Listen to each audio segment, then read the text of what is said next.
من فانگاه همین چو علم، همین چو تقوا، همین چو تدبیر نیستیم، بله یه چیزی گپ من شما حضور جناب بلوچستان جوانانی گامواری گپ آن همه پیم که من علم و عقل نصیحت و وصیت.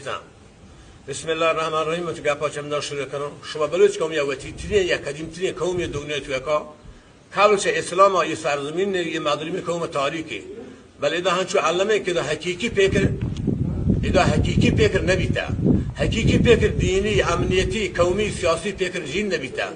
إذا بيكر درو مردم كشية بيكر، حراموارية بيكر، بدگمانية بيكر، تكبر بيكر، وهمي إرادة وهمي بيكر وهمي عملان هاترا همي شو واسائية مظلوم قوم غلامي. إذا دیگه لحظة بيكر غير إنساني أهمية داك بيتا.